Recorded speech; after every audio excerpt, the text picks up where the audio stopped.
Bonjour Poki, bonjour Boogie, j'espère que vous allez bien. Alors aujourd'hui, je veux vous parler de la diarrhée aiguë chez le chien et chez le chat. Alors déjà, c'est quoi une diarrhée? C'est une augmentation de la fréquence des selles qui sont molles, voire liquides. On va parler de diarrhée aiguë quand cela est récent, que ça dure vraiment depuis quelques jours. On parlera de diarrhée chronique au-delà de 3 semaines. L'état général de l'animal peut varier énormément. Il peut ne pas y avoir de symptômes hormis la diarrhée, et on peut avoir d'autres symptômes comme des vomissements, de la température, un abattement. C'est l'ensemble de ce tableau clinique qui permettra de savoir s'il faut consulter plus ou moins rapidement son vétérinaire. Tout d'abord, revoyons rapidement quelles peuvent être les causes d'une diarrhée. Elles sont nombreuses et je vais essayer de vous citer les principales. Alors, en tête de liste, on aura les causes alimentaires. Dans les causes alimentaires, on aura notamment les changements alimentaires brusques sans transition. On va changer la nourriture de l'animal du jour au lendemain et la flore bactérienne n'a pas le temps de s'habituer. On aura également les excès alimentaires. Le chien qui a mangé le reste du couscous sur la table. Cela va lui provoquer une surcharge digestive. Ou bien l'animal qui reçoit une friandise, il va boire du lait de vache par exemple, alors qu'il n'en a jamais bu. On peut également penser à l'allergie ou à l'intolérance alimentaire. Là, le premier conseil préventif, c'est de toujours effectuer une transition alimentaire sur plusieurs jours, sur une petite semaine lorsque l'on change l'alimentation de son animal. Ça pourra vraiment éviter certains tracas. Autre cause, les causes parasitaires. Alors là, on a les vers digestifs, les protozoaires avec la giardiose. Ce sont des causes fréquentes de diarrhée. Autre petit conseil, bien vermifuger l'animal tous les mois jusqu'à 6 mois, puis environ 4 fois par an. On peut ensuite citer les causes infectieuses, bactériennes, virales, avec par exemple un typhus chez un chat, une parvovirose chez un chien.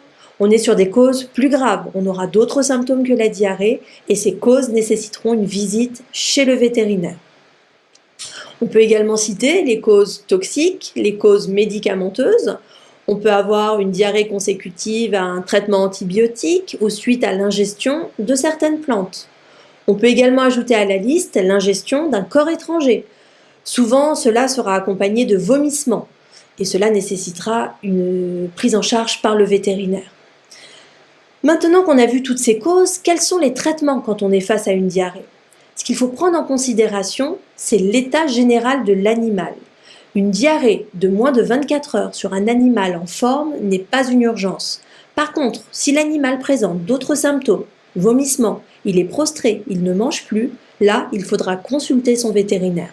Si on suspecte une cause type excès alimentaire, changement alimentaire trop brusque, on peut commencer par une diète de 24 heures. L'animal doit continuer de boire pour compenser ses pertes hydriques. Puis on fera une reprise alimentaire progressive avec une demi-ration le lendemain avec sa nourriture habituelle. Le riz bien cuit et le poulet peuvent également convenir pour la reprise alimentaire le temps que les choses se règlent. Il faudra bien vérifier avec le vétérinaire le calendrier de vermifugation si cela n'a pas été fait depuis longtemps. Selon la cause de la diarrhée, le vétérinaire pourra mettre en place un pansement digestif, des antidiarrhéiques, des probiotiques, parfois des antibiotiques, voire mettre l'animal sous perfusion s'il est déshydraté. Donc les causes de la diarrhée sont nombreuses. Ce qui est sûr, c'est qu'une vermifugation régulière, une alimentation de bonne qualité, sans changement brusque, vous permettront de limiter les risques de diarrhée aiguë.